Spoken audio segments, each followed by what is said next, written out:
Salut tout le monde, moi c'est Carl, je me présente, je viens de Montréal, puis aujourd'hui dans cette vidéo-là, je vais t'expliquer comment ça se passe une greffe de cheveux en Turquie avec la clinique Cosmedica. Donc je vais vous partager mon expérience personnelle, tout ce que j'ai vécu de A à Z, puis vous raconter comment ça s'est passé. Puis évidemment, je vais vous montrer le résultat après un mois. Donc là, on peut quand même un petit peu le voir puis se dire une petite idée, mais je vais vraiment y aller en détail puis vous expliquer qu'est-ce qui s'est passé. Donc avec le temps, euh, c'est sûr, ça fait beaucoup d'années, là, environ 4 ou 5 ans. Donc, mes tempes ici, c'est plus génétique, c'est pas de la calvitie. J'ai les tempes avec des mini-cheveux très très minces puis blonds. Moi, j'ai les cheveux naturellement blonds, châtains. Donc, sur les côtés ici, ça a tendance à plus être blond. Puis, vu que c'est des cheveux qui sont comme des baby hair, ils sont pas très sombres. Donc, quand justement je les peigne par derrière, on dirait que je commence à caler. Évidemment, je cale pas, c'est juste que j'ai des cheveux qui sont très très minces, puis ça n'a pas de l'air. Le coiffure, c'était un petit peu devenu gossant. Parce que justement, quand je faisais pousser mes cheveux, il fallait que je vienne les mettre par en avant, puis que je fasse comme une petite curl pour justement venir cacher. Puis il fallait que je les frissonne un petit peu pour que ça ait l'air un petit peu plus naturel. Mais c'était toujours de la galère pour venir me coiffer. Puis je voulais plus mettre de produits. Je voulais plus justement faire tout le processus. Je voulais juste comme les mettre par en arrière puis que ça soit fini. Donc en faisant mes recherches sur Internet, j'ai tombé sur la clinique Cosmedica. Donc c'est sûr que quand on regarde sur Internet, il y a des dizaines à quinzaines de cliniques qui existent. Donc, il faut vraiment regarder partout. Moi, j'ai regardé personnellement sur Reddit. J'ai fait comme les listings. C'est sûr que les gens, d'habitude, ils recommandent toujours les chirurgiens. Donc, ceux qui font vraiment l'implantation, l'extraction. Parce que c'était quand même hors de mon budget d'aller avec un vrai chirurgien. Donc, c'était environ, c'est peut-être 2 fois le prix. C'est ça. Vu que j'ai tombé sur Cosmedica, eux autres étaient quand même très très bien. Parce qu'en gros, il faut que tu les textes sur WhatsApp. Puis il doit poser des questions pour savoir quel type de candidat t'es, qu'est-ce que tu as besoin, c'est quoi ta hairline, t'es à quel niveau de calvitie. Donc il y en a beaucoup qui posent beaucoup de questions. Moi, j'étais plus comme go in the flow, qu'est-ce que tu penses que j'ai besoin. Mais sauf que Cosmedica, il me posait vraiment des questions plus spécifiques. Puis pour savoir mes besoins justement. Le truc, c'est qu'ils répondaient vite. Les autres cliniques, il y a des cliniques qui prenaient 3 jours à répondre. Puis moi, justement, j'avais fait mon laser des yeux, le LASIK. Puis je me suis dit, ah, tu sais, tant qu'à faire le laser, autant aller faire mes cheveux en même temps, tu sais, juste après. Donc je voulais quand même aussi prévoir mon voyage parce que je fais des cours en ligne à l'école. Donc il fallait que je prévoie justement ce petit congé-là de 1 semaine pour aller justement à Istanbul. Puis vu que ça se rapprochait, j'étais comme, ah, tu sais, il faut vraiment que je me dépêche à chercher une clinique. Vu que justement, ils me répondaient quand même assez vite, ça m'a inspiré plus confiance à aller avec eux puis aller de l'avant. Donc, j'ai aussi vu les commentaires sur Reddit de cette clinique-là. Donc, tu sais, d'habitude, t'as comme vraiment les chirurgiens qui sont en premier. Puis, des fois, je voyais comme Cosmedica, genre en troisième, juste avant les chirurgiens. Donc, je me suis dit, tu sais, ça va être quand même assez bon. Donc, j'ai été voir même sur leur site internet. Puis, j'ai vraiment comparé beaucoup de cliniques là. Je pense que j'en ai texté comme une dizaine. Donc, j'ai vraiment fait mes recherches. Puis, moi, je vous conseille vraiment de faire vos recherches parce que, tu sais, je sais qu'il y en a qui ont des mauvais résultats. Ils sont allés dans des cliniques qui voulaient vraiment payer pas cher. Puis, moi, c'est sûr que je voulais pas payer non plus comme une blindée. Je voulais pas me ruiner à faire une hairline, mais je voulais pas non plus payer comme le strict minimum, puis avoir un résultat qui est moyen.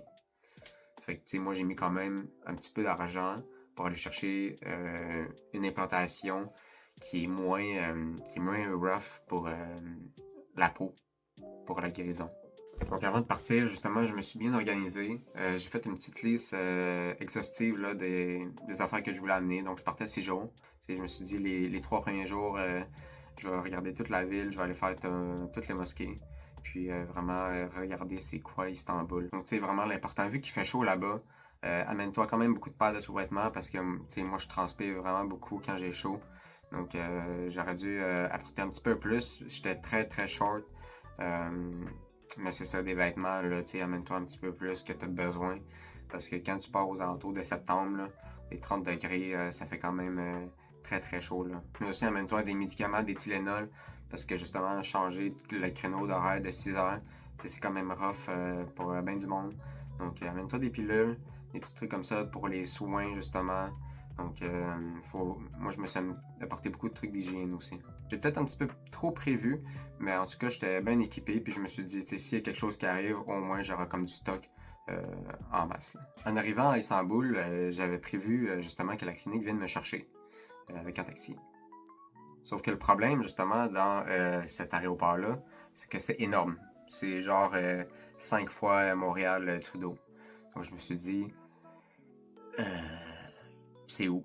Donc, justement, mon taxi était supposé de venir me chercher à 3h de l'après-midi, puis c'est là où justement mon vol il atterrissait. Puis si tu le sais, quand tu t'en vas dans un aéroport puis que tu reviens, ben tu dois passer par la douane pour qu'il doit checker justement tes affaires. Il va checker ton sac, tu sais, au rayon X, il faut qu'il check ton passeport aussi. Puis là, il était rendu genre, tu sais, 3h15. Puis là, je me suis dit, ben là, je vais être en retard, puis tu sais, je vais peut-être rater mon taxi. Et je me suis même perdu en chemin là, pour le lieu de rencontre. C'était tellement gros à l'intérieur, c'était épouvantable.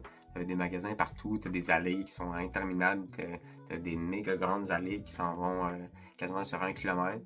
Puis là, j'ai fini par le trouver genre à 3h35. Donc c'était super propre, c'était super moderne, les gens sont très très nice. Donc j'ai pas eu de trouble avec l'hôtel. Ma chambre était très bien aussi, donc j'ai mis la climatisation à 19 parce que moi j'aime ça fret. Donc c'est ça, moi je restais vraiment 3 nuits avec eux. Puis la quatrième jour, je partais justement de cet hôtel-là, puis ils me ramenaient à la clinique, justement, où ils vont faire la chirurgie. J'étais quand même assez content qu'ils prennent aussi comme l'initiative de prendre des hôtels comme en affiliation. Parce que, tu sais, c'est sûr que l'hôtel que eux offrent, tu sais, c'est un petit peu plus loin comme dans la ville. Donc, tu sais, c'est environ à 30 minutes vers le sud, je pense.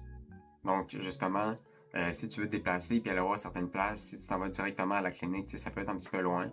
Ça dépend de ton budget aussi. Moi, j'ai décidé d'y aller avec un hôtel un petit peu plus proche du downtown pour aller visiter, pour avoir des meilleurs moyens de transport aussi, que ce soit moins long pour me déplacer. Donc, comme je suis arrivé vers 3h30, puis que après tout le check-in, après d'avoir déballé toutes mes affaires, justement après le taxi, donc il était rendu à environ 5h30. Donc, il faisait quand même encore beau, un petit peu dans la soirée. Donc j'ai décidé d'aller voir la tour Galata. Je me suis promené dans les rues. J'ai mangé un petit peu. Donc pas beaucoup. J'étais quand même assez fatigué durant mes 3 premiers jours. Tu sais, je faisais vraiment beaucoup d'activités. Le soir, par contre, je dois t'avouer, j'étais tellement stressé. Quand je me suis couché dans le lit, je me suis dit, ok, je suis à 7000 km de chez moi pour faire les cheveux. Genre, qu'est-ce que je fais là? Genre, je me croyais pas moi-même.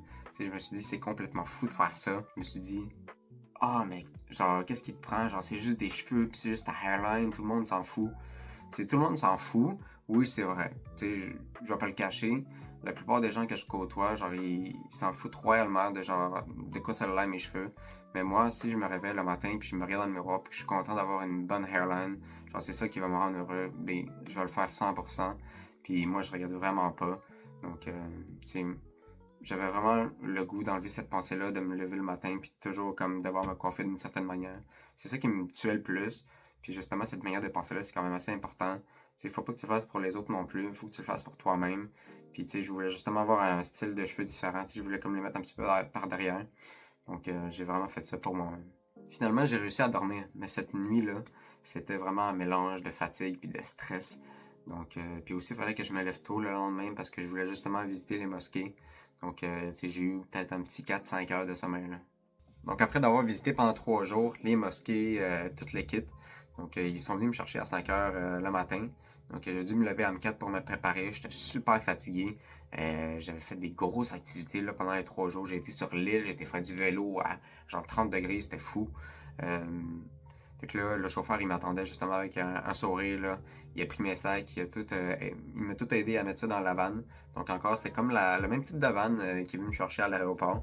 Super confortable.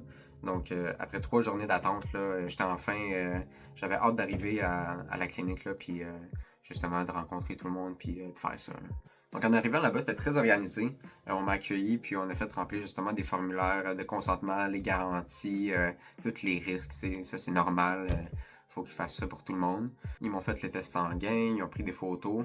Puis à un moment donné, le premier docteur est venu faire ma hairline. Donc c'était pas le monsieur, le docteur à corps. Il a fait la hairline, puis là, en tout cas, c'est pour passer le test. Donc après, t'as un deuxième docteur qui vient, puis que lui, il vient confirmer, il vient ajuster un petit peu. Puis au final, le troisième docteur qui rentre, c'est le docteur Accard. Donc je me suis présenté. Donc super bon gars, il parle très très bien anglais. Il inspire confiance, tu le vois que dans sa manière de jaser, puis il veut vraiment comme ta satisfaction, puis il est fier de sa clinique. Puis c'est sûr que ça m'a fait vraiment comme confiance, tu sais. Il est rentré, il a vraiment observé comme ma ligne frontale, tu sais, la hairline, puis il a checké dans tous les sens, là, avec des miroirs, puis tout. Puis après, il m'a demandé ce que j'en pensais. Donc là, au début, j'étais comme, tu sais, on pourrait la descendre un petit peu plus, tu sais, peut-être un demi-centimètre. Puis il m'a dit, OK, on va te faire ça, tu sais, on va la descendre. Puis ce qui m'a surpris encore plus après, c'est qu'il m'a demandé, qu'est-ce que t'en penses des côtés? Parce qu'initialement, mes côtés aussi, ils étaient très très minces, là, j'avais pas beaucoup de cheveux. Puis j'ai aimé ça qu'il me le demande. Donc là, en gros, mes cheveux, ça allait en diagonale par derrière. Puis moi, je lui dis, moi, j'aimerais quelque chose un petit peu plus droit. Puis, tu sais, peut-être remplir un petit peu. Donc, il m'a dit, il a ajusté ça tout de suite. Il m'a dit, OK, on va te faire ça. Fait que là, il me dessine encore. Donc, il s'assure que tout est beau. Donc, il avait fini de dessiner la ligne frontale. Donc, dommage que, par contre, j'ai pas rencontré encore le docteur encore après la chirurgie. Tu sais, il était vraiment smart. Puis, j'ai vraiment aimé son énergie. J'aurais aimé ça le revoir encore une fois. Mais, écoute, ça s'est quand même très bien passé. Puis, justement, juste après ça, la hairline, c'est vraiment le processus qui commence sous l'opération. En premier, ils m'ont servi un petit déjeuner. Il était difficile à digérer, c'était comme un gros sandwich. Mais écoute, justement, j'avais super faim, puis ça l'a quand même assez bien passé, ça faisait du bien. Donc, la première partie, c'est l'extraction des greffons. Ça, c'est ce qui fait le plus mal.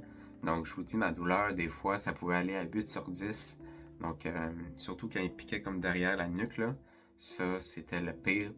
Mais je pense que j'ai eu la douleur pendant maximum 3 minutes, là. Mais à un nez, ça passe, tu sens plus rien, t'es tout gelé partout. Puis ce qui est le fun aussi, c'est que là-bas, t'as un traducteur, que lui, il parle anglais, évidemment.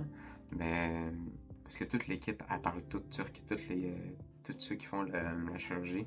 Donc, quand tu as une question, il apporte le gars, puis lui, il répond à toutes tes questions. Donc, c'était quand même le fun, ça aussi. Donc, aussi, il venait régulièrement pour me poser des questions pour savoir si j'allais bien. Donc, si j'avais besoin de quelque chose, si j'avais besoin d'un petit break. Donc, au début, je voulais pas me raser la tête. Tu sais, je me suis dit, avec le DHI, tu sais, pas besoin de raser la tête. Donc, tu sais, ça sera chill quand je vais sortir.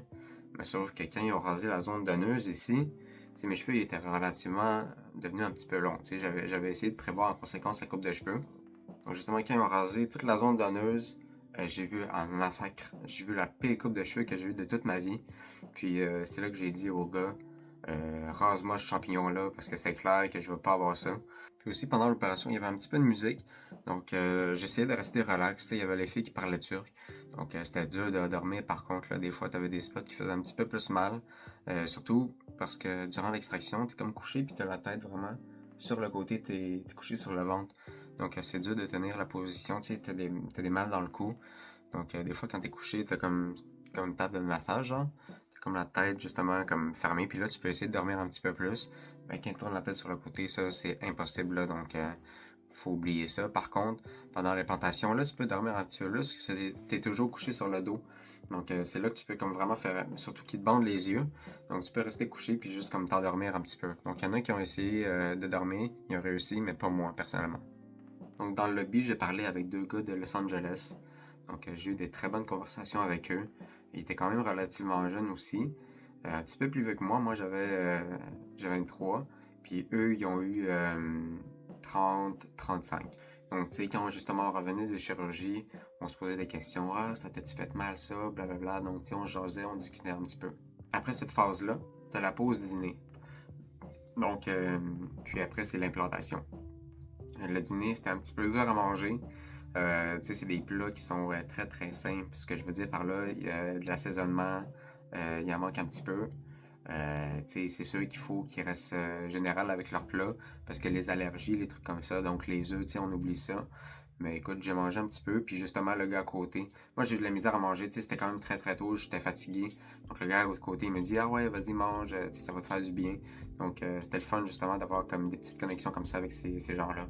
Donc juste à la fin de l'opération, j'étais tellement épuisé, tu sais, vu que j'avais comme moyennement mangé, je me levais puis j'étais étourdi. Tout ce que je voulais faire, c'est prendre des Tylenol puis aller comme faire une sieste de 2-3 heures. Donc justement, à la clinique, ils m'ont renvoyé dans leur chambre à eux. Donc dans l'hôtel, ils ont des chambres pour les patients. Puis moi, j'ai dormi là quand même un bout. Puis aussi, ils m'ont donné de la bouffe. Donc, tu sais, j'ai eu le souper un petit peu plus tard, après le dîner. Donc, c'était quand même bon. Donc, la bouffe de la clinique à l'intérieur, c'était beaucoup mieux que celle, justement, quand j'ai été faire la chirurgie. Donc, le lendemain de la greffe, donc, j'ai enfin mieux dormi que les autres jours. J'ai vraiment pu, comme, relaxer, puis prendre mon temps. J'ai écouté Netflix dans la chambre, j'étais vraiment relax. Donc, j'avais encore le gros pansement derrière la tête. Donc, j'avais pas de douleur. C'est juste que tout ici, mon front, il était tout engourdi, puis il était enflé. Donc, je pouvais même plus lever les sourcils. Tu sais, là, on voit les lignes, là. J'avais même plus de lignes. Je pense que le maximum, c'était vraiment en haut des yeux. Donc, ça faisait pas mal, là. C'était juste inconfortable parce que t'as comme l'impression d'avoir une boule de roche à la tête. Donc, vers 10h30, je suis revenu en bas, donc dans la clinique. Puis, c'est là qui enlève le pansement. Puis, qui te lave comme le derrière de la tête, puis aussi comme en avant. Donc, ça fait tellement du bien, là, quand il me passait l'eau, tu sais. C'est sûr que ça fait mal, c'est sensible. Donc, tu sais, mais ils sont quand même allés très, très doucement. Puis, ils ont fait une très bonne job. Donc, aussi, vu que c'était très dur, puis des fois, tu sais, ça pouvait peut-être un petit peu gratter, fallait mettre de l'eau saline aux 2 heures. Ça faisait un bien de fou. Quand tu te mettais ça, tu sentais que ton cuir chevelu, il respirait. Donc, ça, c'est vraiment le meilleur, là, après l'opération. Donc, vraiment, après l'opération, le mal, tu sais, j'avais pas mal. Le seul truc, c'était comme des maux de tête. Ça, c'était vraiment quelque chose d'assez horrible. Donc, je prenais des Tylenol, ça passait. Mais c'est vraiment le seul truc, justement, qui est un petit peu plus pire. Donc, après qu'il m'aille comme chercher à la clinique, parce que le jour même où j'ai fait les lavements, c'était le jour même, genre à minuit, qu'il fallait que je retourne à l'aéroport. Donc, justement, rendu à 4h du matin, c'est là que j'avais mon vol de retour à Athènes, puis d'Athènes, justement, à Montréal. Donc, après 2-3 jours, l'anesthésie redescend dans ton visage.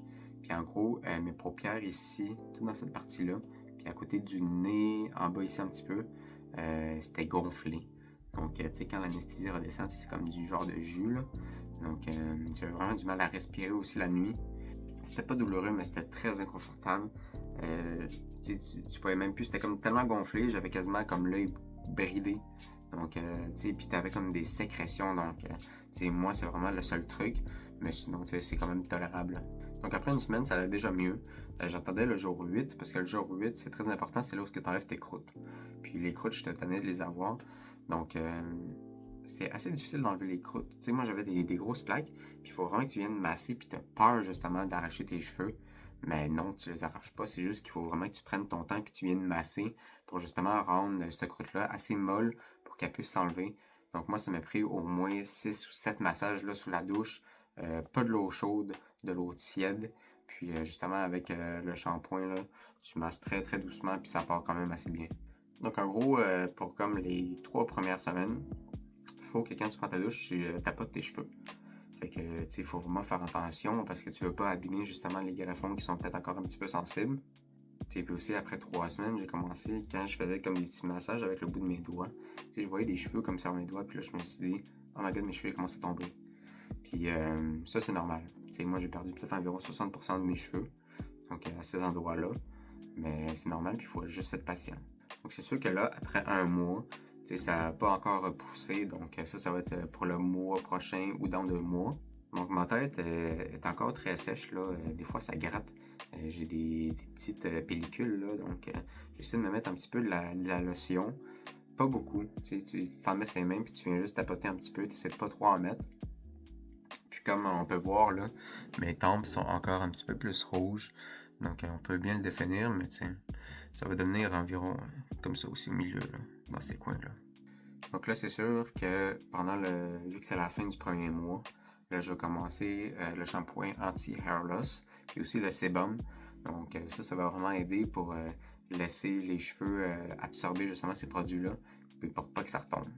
Donc aussi la zone donneuse derrière est vraiment très bien. Donc je suis très très satisfait derrière. J'ai encore tous mes cheveux, ça paraît vraiment pas qu'ils m'ont fait l'extraction. Puis j'ai aussi aucune cicatrice, donc ils ont fait une très bonne job derrière. Donc les repousses, c'est sûr que ça revient comme dans une couple de mois. Donc pour l'instant, je suis quand même très satisfait. Je vais peut-être penser à raser ma tête juste pour comme équilibrer avec les côtés. Ou je vais peut-être laisser pousser ça naturellement comme que j'avais avant. Si quelqu'un hésite à se lancer, honnêtement, moi je le referais sans hésiter. Donc si plus tard dans 20 ans, ça continue, ou mettons, on va dire que derrière ça part, je vais le refaire, puis maintenant que j'ai eu comme l'expérience, ça me dérangerait pas. Moi j'ai fait la méthode DHI, C'est sûr que Gold, c'est comme le de base, puis lui, il a moins de chances que ton greffon il reste. C'est un petit peu plus sensible, puis c'est une méthode différente. Donc moi, j'ai pris la méthode où justement les cicatrices apparaissent beaucoup moins, puis tu as plus de chances que ton greffon il reste. Donc tu sais, Cosmedica, honnêtement, moi j'ai bien aimé mon expérience. Donc ils sont très accueillants. Il y avait même quelqu'un à la clinique qui parlait français, ce qui m'étonnait vraiment beaucoup. Donc j'ai parlé vraiment à cette fille-là, puis c'était super top notch. Même qu'ils te suivent après, ils demandent des photos. Donc, après une semaine, après un mois, après 3 mois, 6 mois, 9 mois, me semble, puis 12 mois. Donc, il veut vraiment voir ton processus, puis c'est aussi pour garantir tes cheveux. Donc, je trouve que c'est quand même important aussi de dire quand ça va bien, pas quand ça va toujours mal. Donc, justement, les reviews, tu sais, c'est dur à estimer. Donc, tu sais, des gens, ils sont pas faits pour faire des hairlines, tu sais, ils ont les cheveux qui calent super beaucoup. Puis, tu sais, ils ont vraiment pas beaucoup de cheveux. Puis, justement, les zones donneuses, tu sais, il y en a que c'est vraiment pas dense. Donc, tu sais, ils recommandent pas de le faire. Puis, les gens, ils disent, ah, ben, je veux quand même le faire, je veux avoir plus de cheveux. Puis là, finalement, quand ils finissent la chirurgie, ils se rendent compte qu'en avant, ils n'ont pas la densité qu'ils voulaient. Puis là, ils se plaignent. Tu sais, c'est sûr que dans un monde, il faut être un petit peu réaliste. Puis, quand tu as les cheveux, justement, qui sont pas faits pour faire une greffe capillaire, tu sais, des fois, il faut peut-être pas juste pousser puis avoir un mauvais résultat. Tu sais, moi, je conseillerais juste de raser. Puis honnêtement, comme les cheveux rasés, c'est pas si pire que ça. Tu te lèves à chaque jour, t'as pas besoin de te coiffer les cheveux. Tu sais, honnêtement, je pense que j'aime mieux aussi les cheveux rasés.